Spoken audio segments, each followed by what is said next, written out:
दोस्तों स्वागत है आपका बिहार न्यूज में। दोस्तों मैं हूं फिरदौस गनी और आप देख रहे हैं केडीवी लाइव। दोस्तों आज हो चुका है महीने की पहली तारीख 1 जून 2021। तो आज की बिहार की टॉप न्यूज लेकर आए हैं आपके लिए।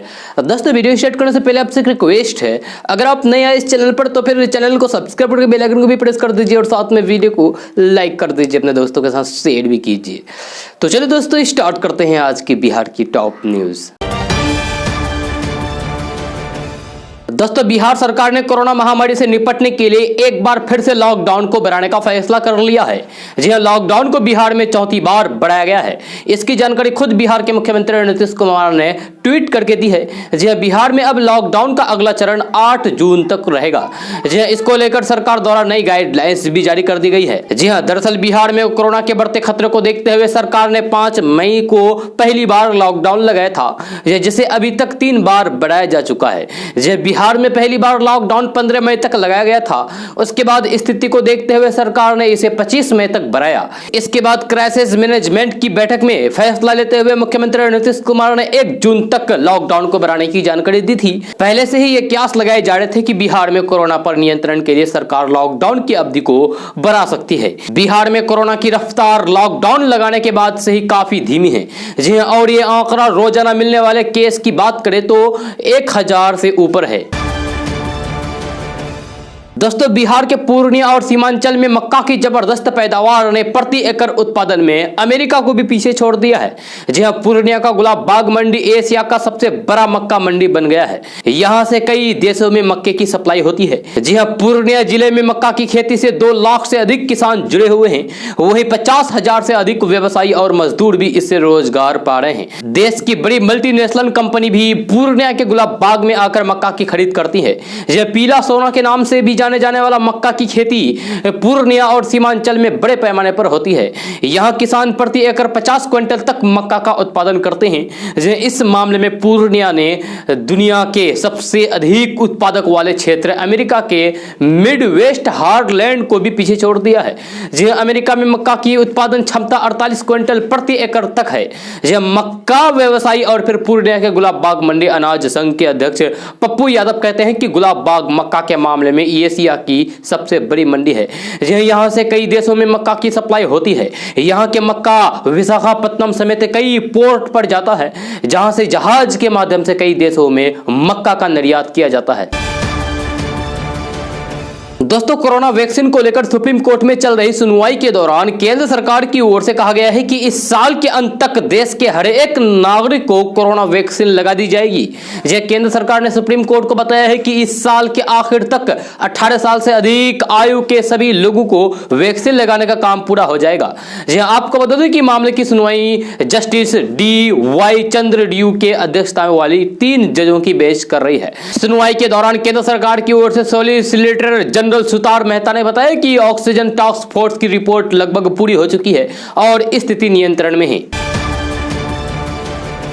दोस्तों भारतीय जनता पार्टी यानी कि बीजेपी के नेतृत्व वाली केंद्र सरकार को 7 साल पूरे हो चुके हैं। इसको लेकर टीवी चैनल आज तक के शो हल्ला बोल पर एक चर्चा हो रही थी। इस दौरान भाजपा प्रवक्ता संबित पात्रा और कांग्रेस नेता सुप्रिया श्रीनाटे एक दूसरे से भिड़ गए और व्यक्तिगत टिप्पणी करने लगे।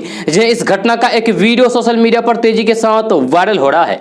यह वीडियो में संबित पात्रा कांग्रेस नेता को अनपढ़ कह रहे हैं। पात्रा कहते हैं कि यह अनपढ़ महिला क्या बोल रही है। इस पर सुप्रिया श्रीनाटे ने कहा है कि अपनी औकात पर क्यों उतार आते हो, मैं अनपढ़ हूं, मैं बदतमीज हूं, मैं सब कुछ कहूं, लेकिन तुम 2 कौड़ी के नाली के कीड़े हो, अब चुप हो जाओ नाली के कीड़े। जी हां, कांग्रेस नेता ने बीजेपी के कद्दावर प्रवक्ता संबित पात्रा को 2 कौड़ी के नाली का कीड़ा बता दिया। दोस्तों बिहार में रहने वाले लोगों के लिए अच्छी खबर सामने आ रही है। मिली जानकारी के मुताबिक पेप्सी कंपनी बिहार में एक फैक्ट्री लगाने जा रही है, जिसके लिए बिहार सरकार ने बेगूसराय में कंपनी को 55 एकड़ जमीन भी उपलब्ध करा दी है। इस जमीन पर पेप्सी अपनी कंपनी लगाएगी। बिहार के उद्योग मंत्री शहनवाज हुसैन ने बताया था कि बिहार के बेगूसराय में 500 करोड़ का निवेश किया जा रहा है। इसके लिए कंपनी को जमीन भी उपलब्ध करा दी गई है। जल्द ही कंपनी का काम भी शुरू हो जाएगा, जिससे बिहार राज्य के लोगों को भी काफी फायदा होगा। बिहार के बेगूसराय इलाके में पेप्सी की कंपनी लग जाने से इन इलाकों में विकास भी तेज गति से होगा। इतना ही नहीं, कंपनी के अंदर तकरीबन 400 लोगों को रोजगार भी मिलेगा, जबकि कंपनी के बाहर 1500 के आसपास लोगों को रोजगार मिल सकता है। दोस्तों, अगर आपसे यह सवाल किया जाए कि देश में सबसे अधिक सैलरी पाने वाले शख्स कौन हैं, तो शायद आपका जवाब मुकेश अंबानी या फिर गौतम अडानी होगा। लेकिन ऐसे में आप बिल्कुल भी गलत साबित हो सकते हैं। जी हां, देश में अपनी सैलरी को लेकर इस समय जिन दो भाइयों की चर्चा सबसे अधिक हो रही है, वह दरअसल महज एक दशक से ही अपने क्षेत्र में कारोबार कर रहे हैं। यहां हम बात कर रहे हैं ब्रोकरेज फर्म ज़ेरोधा के सह संस्थापक निखिल कामत और नितिन कामत की। जी हां, निखिल और फिर नितिन कामत के साथ ही नितिन की पत्नी सीमा पाटिल को भी इतनी ही भारी भरकम सैलरी मिलने का अनुमान है। तमाम मीडिया रिपोर्ट्स के अनुसार तीनों की सैलरी अब सालाना 100 करोड़ रुपए होगी। यह बताया जा रहा है कि इस सैलरी के लिए कंपनी के बोर्ड ने बाकायदा एक रिजोल्यूशन भी पास किया है, जिसके तहत इन तीनों को हर महीने के हिसाब से 4 करोड़ 70 लाख रुपए की बेसिक सैलरी मिलेगी। इसी के साथ ही अन्य भत्ते भी इन्हें दिया जाएगा। बोर्ड के इस फैसले के बाद कामत परिवार कुल मिलाकर 300 करोड़ रुपए सालाना की सैलरी लेगा। कंपनी द्वारा इस रिजोल्यूशन के पास होने के साथ ही अब नितिन और निखिल कामत स्टार्टअप सूची में सबसे अधिक सैलरी पाने वाले संस्थापक भी बन गए हैं, जबकि सीमा इसी के साथ सबसे अधिक सैलरी पाने वाली पहली फुल टाइम महिला डायरेक्टर बन गई है। दोस्तों, बिहार सरकार सड़क दुर्घटना में घायल होने वाले लोगों की जान बचाने के लिए नई पहल करने जा रही है। जी हां, सरकार ने यह तय किया है कि दुर्घटना में घायल होने वालों को अगर कोई व्यक्ति अस्पताल तक ले जाता है तो उसे 5000 रुपए का पुरस्कार दिया जाएगा। यह बिहार सरकार के परिवहन विभाग ने यह प्रस्ताव तैयार कर चुका है। यह जल्द ही इस प्रस्ताव को कैबिनेट में भेजकर औपचारिक फैसला लिया जाएगा। दरअसल बिहार में हर साल सड़क दुर्घटना से 7000 से अधिक मौत हो रही है। यह चिंता की बात यह है कि दुर्घटना के बाद घायल व्यक्ति को समय पर अस्पताल पहुंचाने की संख्या काफी कम होती है। जी अब तक के रिसर्च में यह बात सामने आ चुकी है कि अगर दुर्घटना के बाद 1 घंटे के भीतर घायल व्यक्ति को अस्पताल पहुंचा दिया जाए तो काफी संख्या में लोगों की जान बचाई जा सकती है। जी सरकार इसके लिए ही पहल कर रही है। सरकार ने तय किया है कि दुर्घटना के बाद घायलों को अस्पताल पहुंचाने वालों को नगद इनाम दिया जाए। जी हालांकि ऐसे अच्छे लोगों को सरकार पहले से ही सम्मानित करती आ रही है। जी अब तक ऐसे व्यक्तियों को स्वतंत्रता दिवस या फिर गणतंत्र दिवस के मौके पर सम्मानित किया जाता रहा है। इसी साल गणतंत्र दिवस पर 165 लोगों को सम्मानित किया गया था। यह सरकार को भरोसा है कि अगर नगद इनाम दिया जाए तो और भी लोग सड़क दुर्घटना में घायल होने वालों की मदद करने में आगे आएंगे। यह सरकार इस बात पर भी सख्ती करने जा रही है कि घायलों को अस्पताल पहुंचाने वालों पर पुलिस कोई भी दबाव नहीं बनाए। हालांकि इसे लेकर पहले से ही सरकारी नियम है। यह सड़क दुर्घटना में घायलों को पुलिस जबरन गवाह नहीं बना सकती। उन्हें अपना नाम पता पहचान बताने के लिए मजबूर नहीं किया जा सकता। अगर ऐसा मददगार व्यक्ति अपनी मर्जी से पुलिस थाने जाता भी है तो सिर्फ उससे एक बार पूछताछ की जा सकती है। दोस्तों, महाराष्ट्र में कोरोना की तीसरी लहर की दस्तक होती दिख रही है। जी हां, अहमदनगर में सिर्फ मई के महीने में 8000 से ज्यादा बच्चे कोरोना की चपेट में आ गए हैं। जी हां, राज्य सरकार ने तीसरी लहर से लड़ने के लिए अपनी तैयारियां शुरू कर दी है। विशेषज्ञ पहले से ही बता चुके हैं कि कोरोना की आने वाली तीसरी लहर बच्चों के लिए ज्यादा खतरनाक है। जी हां, महाराष्ट्र के सांगली शहर में विशेष रूप से बच्चों के लिए एक कोविड-19 वार्ड तैयार किया जा रहा है। वर्तमान में यहाँ 5 बच्चों का इलाज चल रहा है और अधिक मरीजों के लिए सुविधा तैयार की जा रही है। दोस्तों, पूर्णिया में प्री मानसून में रिकॉर्ड बारिश से इस बार पूर्णिया जिले में बाढ़ का खतरा मंडराने लगा है। जी मई माह में दूसरे पखवाड़े से हर सप्ताह अच्छी बारिश हो रही है। प्री मानसून में अब तक 400 mm से अधिक बारिश हो चुकी है। वही यास चक्रवाती तूफान की वजह से पिछले 48 घंटे में यहां रिकॉर्ड बारिश हुई। 1987 के बाद 24 घंटे में शुक्रवार को सबसे ज्यादा बारिश रिकॉर्ड की गई है। यास की वजह से गुरुवार की सुबह से शुक्रवार की सुबह 8 बजे तक 213 mm बारिश रिकॉर्ड की गई है, जो पिछले 20 सालों में सबसे ज्यादा है। इससे पहले साल 1987 में 29 मई को 221 mm वर्षा हुई थी। प्री मानसून की बारिश से ही जिले से होकर गुजरने वाली नदियों का जलस्तर बढ़ गई है। यह महानंदा में जहां करीब 4 सेंटीमीटर जलस्तर में वृद्धि हुई है, वहीं परमान, कनकई आदि का जलस्तर भी बढ़ा है। जबकि मौसम विभाग ने मानसून में भी अच्छी बारिश की संभावना जताई है। ऐसे में पूर्णिया जिला में एक बार फिर से बाढ़ की संभावना बढ़ गई है। पूर्णिया, किशनगंज, अररिया जिला प्रशासन ने बाढ़ की संभावना घटनाओं को देखते हुए बचाव की तैयारी शुरू कर दी है। पिछले सप्ताह प्रमंडलीय आयुक्त राहुल मेहवाल ने पूर्णिया, अररिया, किशनगंज एवं कटिहार के जिलाधिकारी एवं पुलिस अधीक्षक के साथ बैठकर उन्हें अलर्ट किया है तथा बाढ़ की तैयारी का निर्देश दिया गया है। दोस्तों, बिहार में यास तूफान के कारण मौसम में अचानक बदलाव हुआ है। वहीं बारिश के कारण जल जनित रोगों की संभावना भी प्रबल हो गई है। यह बारिश के कारण तापमान में गिरावट तो हुई है, मौसम मच्छरों का अनुकूल भी बढ़ गया है। यह मोहल्लों में जल जमाव के कारण डेंगू और मलेरिया होने की संभावना है, इसलिए सतर्क रहना बेहद जरूरी है। अरवल जिले के कलेर पीएचसी के प्रभारी चिकित्सा पदाधिकारी नंद बिहारी शर्मा ने कहा है कि डेंगू को लेकर अब मौसम अनुकूल होता जा रहा है। तापमान गिरकर 30 से 35 डिग्री के पास पहुंच गया है।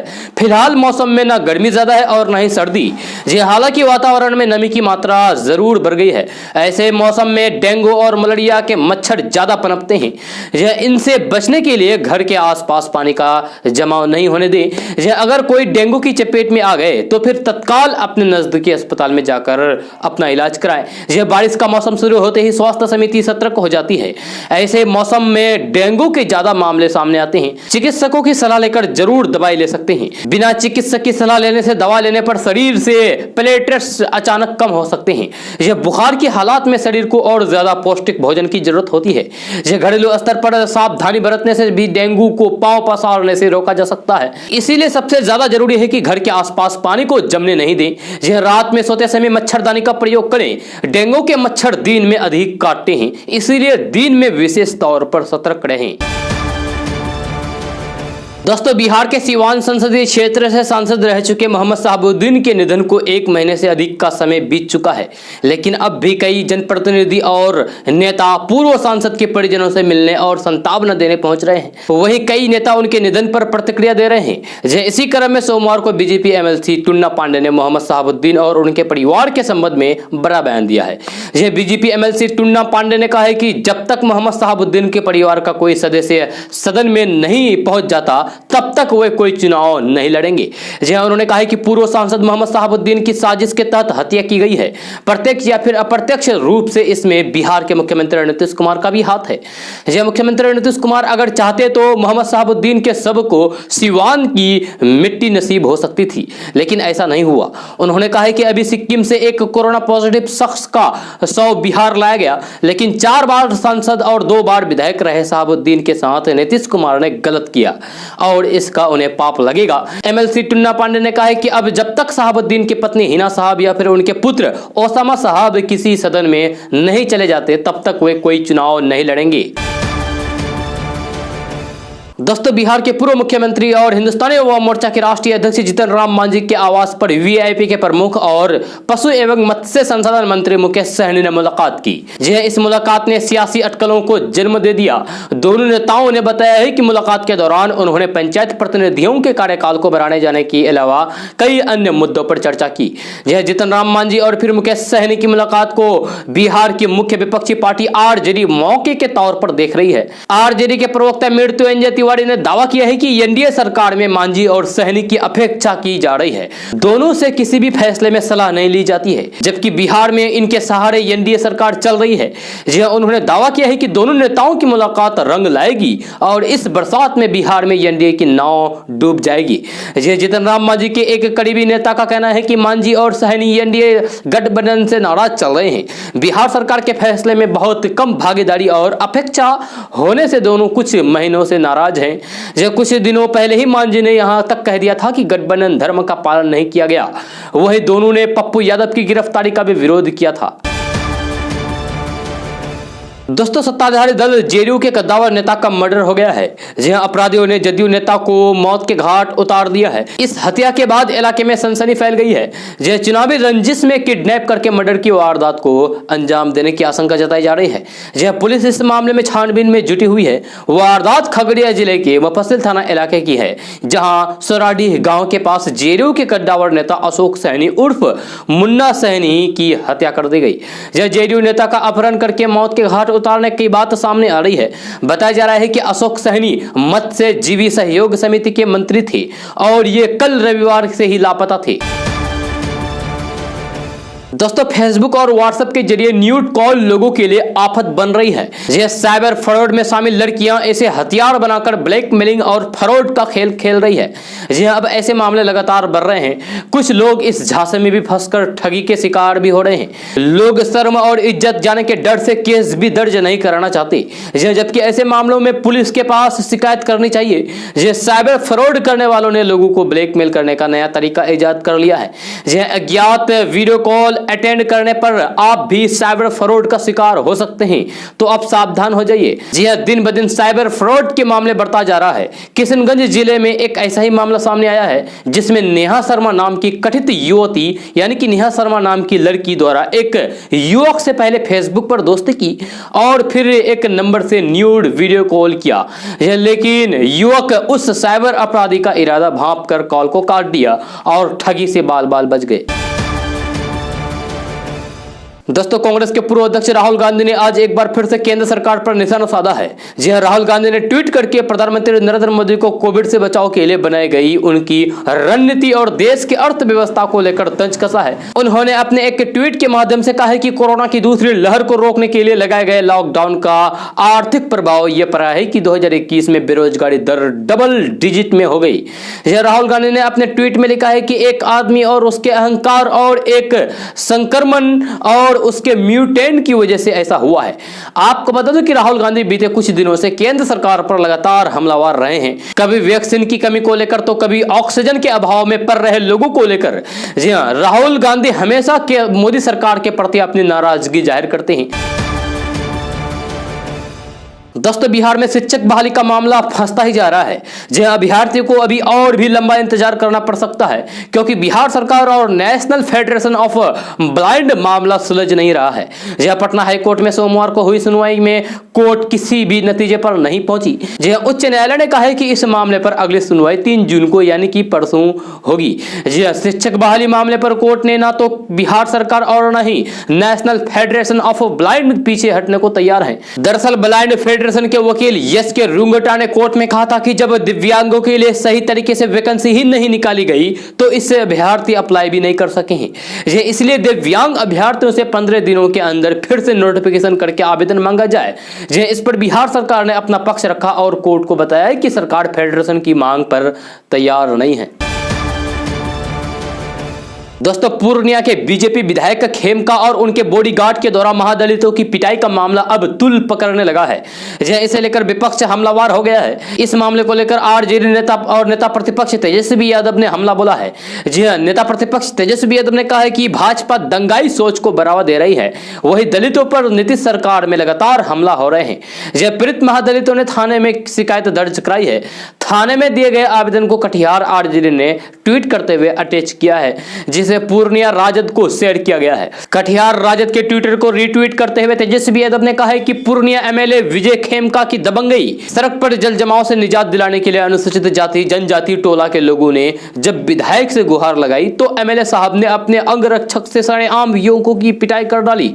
यह भाजपा दंगाई सोच को बढ़ावा दे रही है। दलितों पर नीतीश सरकार में लगातार हमले हो रहे हैं। गौरतलब है कि पूर्णिया के बीजेपी विधायक विजय खेमका से जब महादलितों ने अपनी परेशानियों को लेकर शिकायत की तो विधायक और उनके बॉडीगार्ड ने शिकायत करने वाले के साथ ही गाली गलौज करते हुए उनकी पिटाई कर डाली।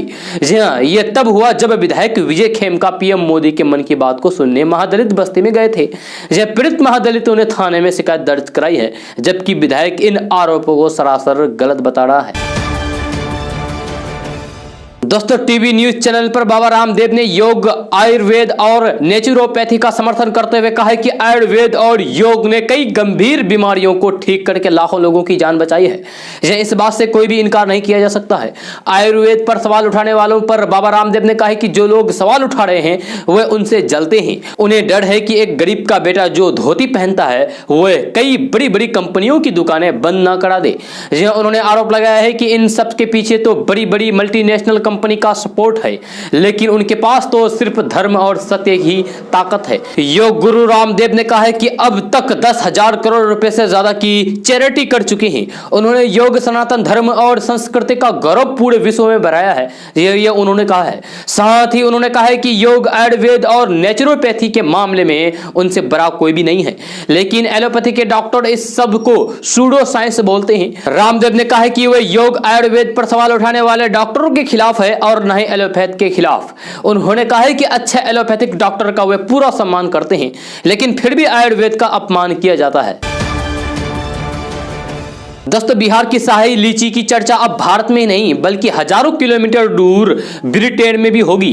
जी हां, अब ब्रिटेन के प्रधानमंत्री बोरिस जॉनसन खुद बिहार की शाही लीची का स्वाद चखने वाले हैं। जी हां, प्रधानमंत्री नरेंद्र मोदी ने जैसे ही मन की बात कार्यक्रम में इस बात का जिक्र किया तो बिहार में लीची की खेती करने वाले किसानों की खुशी का ठिकाना ही नहीं रहा।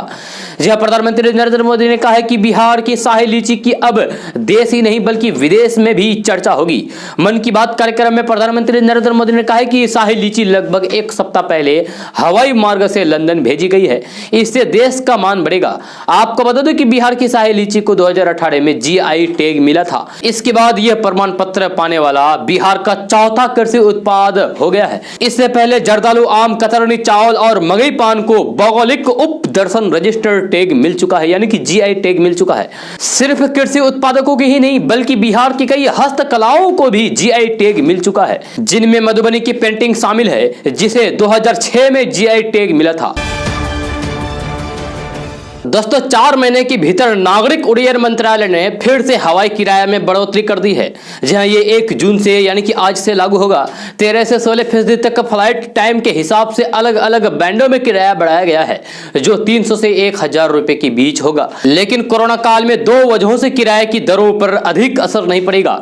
यह पहली वजह कोरोना के कारण हवाई यात्रियों की संख्या में बेहद कमी आना है, जिससे टिकटों की मांग घटी है। लिहाजा किराए में बहुत वृद्धि नहीं हो सकती, क्योंकि यह मूल्य अधिक मांग के कारण बढ़ती है और न्यूनतम किराया की तुलना में इसका प्रचलित दर हमेशा काफी अधिक होता है। दूसरी वजह अधिकतम हवाई किराए में वृद्धि नहीं किया जाना है और यह अब भी फरवरी 2021 में निर्धारित दर के अनुरूप ही है। दोस्तों, अब पेंशनरों को जीवित प्रमाण पत्र के लिए अब भागदौड़ नहीं करना पड़ेगा। इसके लिए बार बार डाकघरों का चक्कर लगाने की भी जरूरत नहीं है। जी हां, अब उन्हें घर बैठे ही जीवित प्रमाण पत्र मिल जाएगा। इस निर्णय से पेंशनरों को काफी राहत मिली है। जी हां, सीमांचल, मिथिलांचल सहित बिहार के सभी डाकघरों में पेंशनरों के लिए विशेष व्यवस्था की गई है।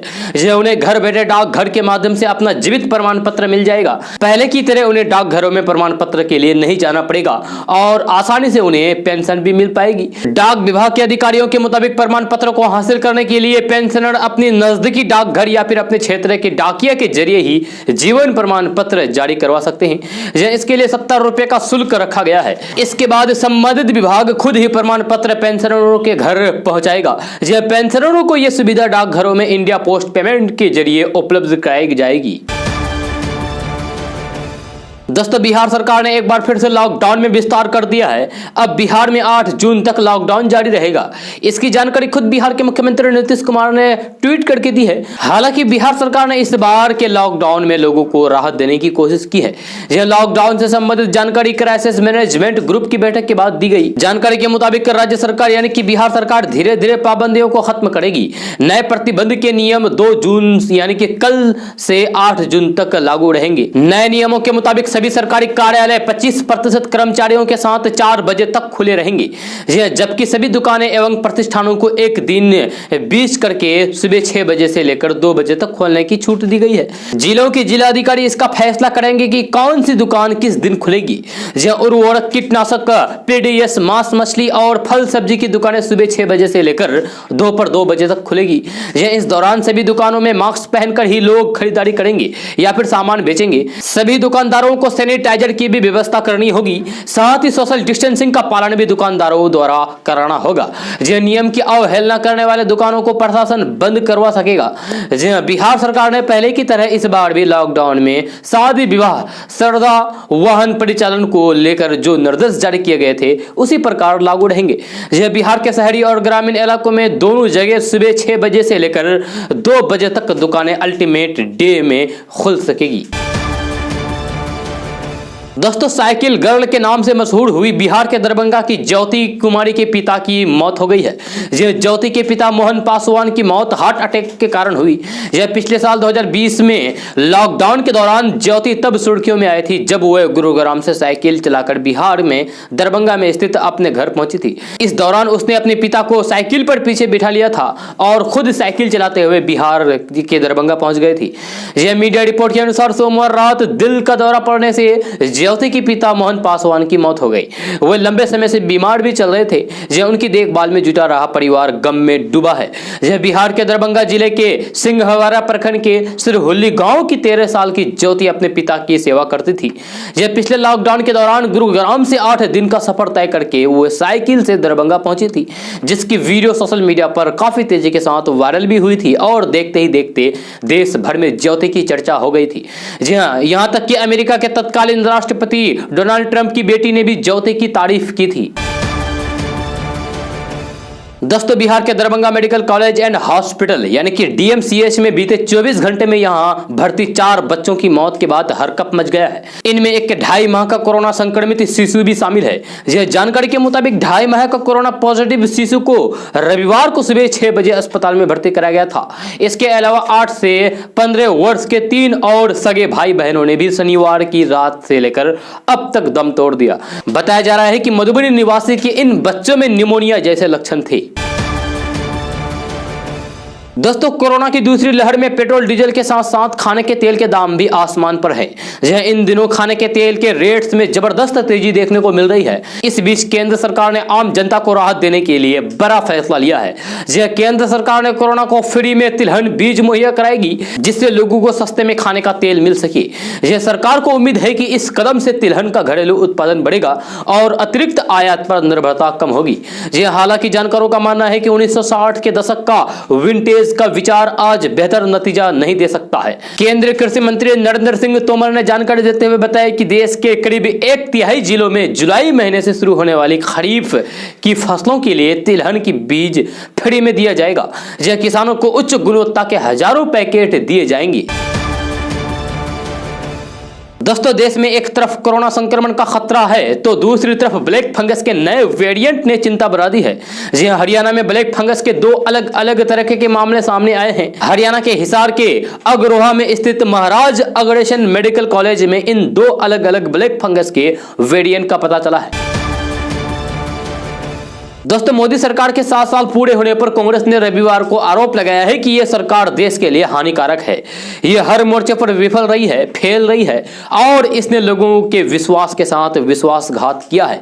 जहां उधर शिवसेना नेता संजय राउत ने कहा है कि मोदी सरकार को आत्मविश्लेषण करना चाहिए। यह कांग्रेस के प्रवक्ता रणदीप सुरजेवाला ने कहा है कि सच्चाई यह है कि मोदी सरकार के 7 साल 140 करोड़ लोगों के देश के लिए अथाह पीड़ा और अथाह तबाही की कहानी है। कांग्रेस ने सरकार की 7 बड़ी भूलों को गिनाते हुए आरोप लगाए हैं। केंद्र सरकार की प्रमुख विफलताओं को सूचीबद्ध करते हुए कांग्रेस ने गिरती अर्थव्यवस्था, बढ़ती बेरोजगारी और मुद्रास्फीति और कोविड-19 कुप्रबंधन के भी आरोप लगाए हैं।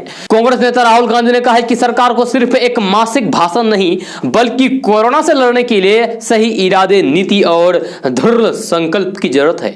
यह राहुल गांधी ने ट्वीट करके कहा है कि कोरोना से लड़ने के लिए आपको सही इरादे, नीति और दृढ़ संकल्प की जरूरत है। महीने में एक बार सिर्फ व्यर्थ की बात नहीं। दोस्तों, बंगाल की खाड़ी के चक्रवाती तूफान यास के प्रभाव से बीते 27 मई से शुरू हुआ बारिश का सिलसिला रविवार को पूरी तरीके से थम गया। यह बारिश थमते ही धूप ने तेवर दिखाया और अधिकतम तापमान को 34.5 डिग्री सेल्सियस तक पहुंचा दिया। यह मौसम विशेषज्ञ डॉक्टर SN पांडे ने बताया है कि जो महज 2 दिन पहले गिरकर 24 डिग्री सेल्सियस तक पहुंच गया था, यानी कि महज 48 घंटे में अधिकतम तापमान में 10.5 डिग्री सेल्सियस की बढ़ोतरी दर्ज की गई, जबकि हीट इंडेक्स बढ़कर 40 डिग्री के करीब पहुंच गया। यह नतीजा हो गया है कि उमस से लोग पसीना पसीना होते रहे हैं। पसीना के कारण लोग तरबतर हो रहे हैं। देर शाम तक व्याकुलता के साथ लोगों में चिड़चिड़ा रहे। यह उत्तर बिहार के अन्य जिलों में भी बारिश होगी। यह मौसम वैज्ञानिकों ने इसी के साथ अगली बारिश का पूर्वानुमान भी व्यक्त किया है। यह जम्मू के ऊपर बना एक नया पश्चिमी विक्षोभ सक्रिय हो गया है। तिब्बत की ओर जाने वाले क्रम में जब ये उत्तर बिहार के ऊपर से गुजरेगा तो गोपालगंज में गरज चमक के साथ बूंदाबांदी से लेकर हल्की बारिश की वजह से बनेगी। सीवान और चंपारण में हल्की से मध्यम वर्षा भी हो सकती है। 2-3 जून को इस बारिश का पूर्वानुमान मौसम विशेषज्ञ जता रहे हैं। जे बादलों के आने का सिलसिला मंगलवार से ही शुरू हो जाएगा। जे हालांकि उन्होंने ये भी बताया है कि ये बारिश 1-2 दिन से ज्यादा नहीं होगी। जब पूर्वी हवाएं भी चलेगी। इस दौरान बादल आसमान में लगातार डेरा डालते रहेंगे और पूर्वी हवाएं भी 20 से 25 किलोमीटर प्रति घंटे की रफ्तार से चलेगी। ऐसे में एक बार फिर तापमान में हल्की गिरावट दर्ज की जाएगी। हालांकि यह गिरावट भी अस्थायी रहेगी। इसके बाद तापमान जेठ का रंग दिखाएगा। दोस्तों आज का न्यूज़ बस यहीं तक। कैसा लगा जरूर अपना सुझाव दीजिएगा नीचे कमेंट बॉक्स में कमेंट करके। अगर आप नए आए इस चैनल पर तो फिर चैनल को सब्सक्राइब करके बेल आइकन को भी प्रेस कर दीजिए और साथ में वीडियो को लाइक कर दीजिए, अपने दोस्तों के साथ शेयर भी कीजिए। तो चलिए दोस्तों फिर मिलते हैं अगले वीडियो में। जय हिंद, जय बिहार।